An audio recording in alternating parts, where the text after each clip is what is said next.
Hi all. ഇന്ന് നമുക്ക് അക്കൗണ്ടൻസിയിലെ വളരെ ഇമ്പോർട്ടൻ്റ് ആയിട്ടുള്ള ഒരു ടേം ബിസിനസ് ട്രാൻസാക്ഷനെ കുറിച്ച് പഠിക്കാം. എന്താണ് ബിസിനസ് ട്രാൻസാക്ഷൻ? ഇത് നമുക്ക് ചെറിയൊരു എക്സാമ്പിളിലൂടെ പഠിക്കാവുന്നതാണ്. നമ്മളൊരു കേക്ക് ഷോപ്പ് നടത്തുന്നു എന്ന് കരുതുക. അപ്പോൾ നമ്മളെ സംബന്ധിച്ചിടത്തോളം നമ്മുടെ ബിസിനസ്സാണ് കേക്ക് ഉണ്ടാക്കി വിൽക്കുക എന്നുള്ളത്. ഇപ്പോൾ നമ്മളൊരു കേക്കിന് പെർ പീസിന് ഒരു വില നിശ്ചയിച്ചിട്ടുണ്ട് ഇൻ ടേംസ് ഓഫ് മണി. അതായത് അതിൻ്റെ വില പെർ പീസ് 500 റുപ്പീസ്. ഇപ്പോൾ നമ്മൾ ഡെയിലി ഒരു 100 പീസ് കേക്ക് ഉണ്ടാക്കി നമ്മളുടെ ഷോപ്പിൽ വയ്ക്കുന്നു. അപ്പോൾ നമ്മളുടെ ബിസിനസ്സാണ് കേക്ക് സെയിൽ ചെയ്യുക എന്നുള്ളത്. അവിടെ ഒരു കസ്റ്റമർ വരികയാണ്. ആ കസ്റ്റമർ ഒരു കേക്ക് വാങ്ങുന്നു എന്ന് കരുതുക. ഒരു പീസ് കേക്കിന് 500 രൂപയാണ് വില. നമ്മൾ കേക്ക് കൊടുക്കുന്നു. അദ്ദേഹം നമുക്ക് 500 രൂപ അതിൻ്റെ വില തരുന്നു. അവിടെ നടക്കുന്നത് ഒരു ബിസിനസ് ട്രാൻസാക്ഷനാണ്. ഇതൊരു ബിസിനസ് ഡീലായിരുന്നു അല്ലേ? നമ്മളുടെ ബിസിനസ്സിനെ സംബന്ധിച്ചിടത്തോളം അത് നമ്മളുടെ ബിസിനസ്സുമായി ബന്ധപ്പെട്ട ഒരു ട്രാൻസാക്ഷനാണ്, ഒരു ഇടപാടാണ്. അതേപോലെ നമ്മൾ ഓരോ ഐറ്റത്തിനും മണി ടേംസിൽ വില ഫിക്സ് ചെയ്ത് വെച്ചിട്ടുണ്ട്. അതുപോലെ തന്നെ അവിടെ ഒരു ട്രാൻസ്ഫർ ഓഫ് മണിയും നടന്നു. കസ്റ്റമർ നമുക്ക് 500 രൂപ നൽകി. ഒരു ബിസിനസ് ട്രാൻസാക്ഷന് പ്രധാനമായിട്ടും ഈ 3 കാര്യങ്ങളാണ് നോക്കേണ്ടത്. ഫസ്റ്റ് ഓഫ് ഓൾ, അതൊരു ബിസിനസ് ഡീലായിരിക്കണം. Value measurable in terms of money ആയിരിക്കണം. മൂന്നാമതായിട്ട് അവിടെ ട്രാൻസ്ഫർ ഓഫ് മണി അത് നടക്കണം. ഇത് 3ഉം കൂടി ആവുമ്പോഴാണ് നമ്മളതിനെ ബിസിനസ് ട്രാൻസാക്ഷൻ എന്ന് പറയുന്നത്. ബിസിനസ് ട്രാൻസാക്ഷൻ നടക്കുമ്പോൾ 2 കാര്യങ്ങൾ ആ ബിസിനസ്സിനെ സംബന്ധിച്ചിടത്തോളം സംഭവിക്കും. ഒരു ട്രാൻസാക്ഷന് 2 സൈഡുകളുണ്ട്, 2 ആസ്പെക്റ്റുകളുണ്ട്. അതിലൊന്നാണ് ഗിവിങ് ആസ്പെക്റ്റും രണ്ടാമതായിട്ട് റിസീവിങ് ആസ്പെക്റ്റും. ഗിവിങ് ആസ്പെക്റ്റിൽ ഇവിടെ വരുന്നത് നമ്മൾ കേക്ക് നൽകുന്നു. അപ്പോൾ ഒരു ബിസിനസ്സിനെ സംബന്ധിച്ചിടത്തോളം ഒരു കേക്ക് പുറത്തേക്ക് പോകുന്നു. അപ്പം നമ്മൾ നേരത്തെ പറഞ്ഞതനുസരിച്ചിട്ട് 100 പീസ് ഓഫ് കേക്ക് ഉണ്ടായിരുന്നു, 100 പീസസ് ഓഫ് കേക്ക് ഉണ്ടായിരുന്നു. അതിൽ നിന്ന് 1 പോയി. ഇനിയുള്ളത് 99 പീസസാണ്. സെയിം ടൈം നമ്മളുടെ കയ്യിലേക്ക് 500 രൂപ വന്നു. അതാണ് റിസീവിങ് ആസ്പെക്റ്റ്. ഇവിടെ നമ്മുടെ കയ്യിലിരുന്നൊരു സ്റ്റോക്കിൽ നിന്ന് ഒരു ഐറ്റം പുറത്തേക്ക് പോകുന്നു. അതിന് പകരമായിട്ട് നമ്മളുടെ ക്യാഷ് ബാലൻസ് കൂടുന്നു. പറഞ്ഞു വന്നത്, ഒരു ബിസിനസ് ട്രാൻസാക്ഷനിൽ 2 ആസ്പെക്റ്റുകൾ ഉണ്ടായിരിക്കും. ഒന്ന് ഗിവിങ് ആസ്പെക്റ്റും മറ്റൊന്ന് റിസീവിങ് ആസ്പെക്റ്റും. അതേപോലെ ബിസിനസ് ട്രാൻസാക്ഷൻ 3 തരത്തിലുണ്ട്: cash transaction, credit transaction and barter transaction. നേരത്തെ പറഞ്ഞ എക്സാമ്പിളിൽ ക്യാഷ് ട്രാൻസാക്ഷൻ ആണ് നടന്നത്. കാരണം കസ്റ്റമർ നമുക്ക് 500 രൂപ നൽകുകയാണ് ചെയ്തത്. സെയിം ടൈം അയാൾ കേക്ക് വാങ്ങിയ സമയത്ത് നമുക്ക് 500 രൂപ തന്നു. ക്രെഡിറ്റ് ട്രാൻസാക്ഷനിൽ നമുക്ക് അപ്പോൾ തന്നെ അതിൻ്റെ വില കിട്ടില്ല. നമ്മുടെ നാട്ടിലൊക്കെ പറയുന്ന പോലെ കടം വാങ്ങുക, ക്രെഡിറ്റിൽ വാങ്ങുക.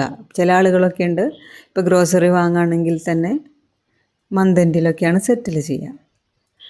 ഏത് കാര്യത്തിലായാലും പിന്നീട് കൊടുക്കുന്നത്, ആ സെയിം ടൈമിൽ സംഭവിക്കാതെ പിന്നീട് കൊടുക്കുന്നതിനെയൊക്കെ നമ്മൾ ക്രെഡിറ്റ് ട്രാൻസാക്ഷൻസ് എന്നാണ് പറയുക. അവിടെ അപ്പോൾ തന്നെ ആ കസ്റ്റമറുടെ പേരിൽ നമ്മൾ കിട്ടാനുള്ളതായിട്ട് എഴുതി വയ്ക്കും.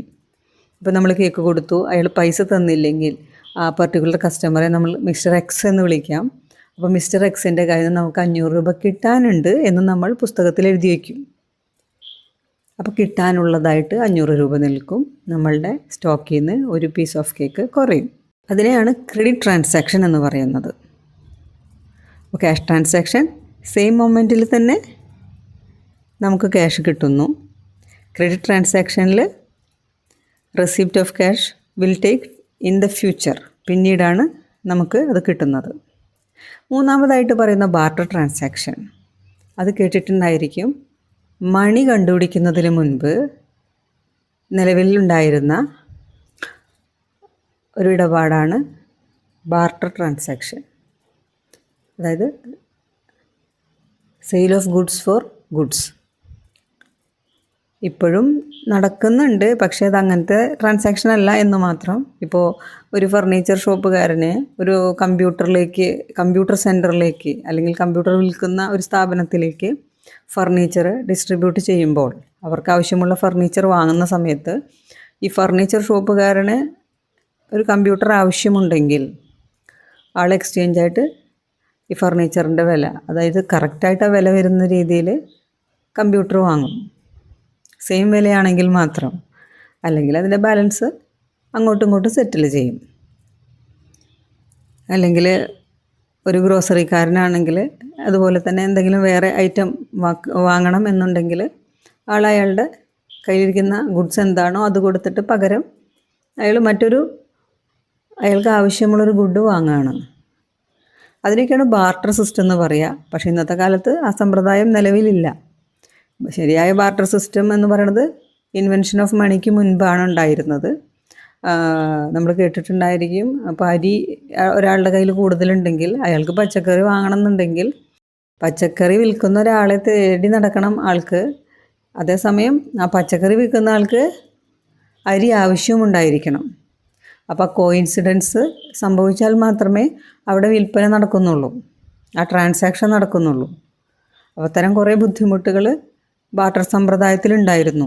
ആ ബുദ്ധിമുട്ടുകളൊക്കെ സോൾവ് ആയത് മണി കണ്ടുപിടിച്ചതിന് ശേഷമാണ്. അപ്പോൾ ബാർട്ടർ സമ്പ്രദായം എന്താണെന്ന് നിങ്ങൾക്ക് മനസ്സിലായിട്ടുണ്ടാവും എന്ന് വിചാരിക്കുന്നു. അപ്പോൾ 3 തരത്തിലുള്ള ട്രാൻസാക്ഷൻ ആണ് നമുക്കുള്ളത്: cash transaction, credit transaction and barter transaction. ഇനി നമുക്ക് ഇന്ന് പഠിച്ചതെല്ലാം ഒന്ന് റിവൈസ് ചെയ്യാം. ഇവിടെ നമ്മൾ ബിസിനസ് ട്രാൻസാക്ഷൻ്റെ ഫീച്ചേഴ്സ് പറഞ്ഞു. 3 features: business deal or event ആയിരിക്കണം, measurable in terms of money ആയിരിക്കണം, transfer of money or value നടന്നിരിക്കണം. രണ്ടാമത് ഡ്യുവൽ ആസ്പെക്റ്റ് കൺസെപ്റ്റിനെ കുറിച്ച് പറഞ്ഞു. ഗിവിങ് ആസ്പെക്റ്റും റിസീവിങ് ആസ്പെക്റ്റും.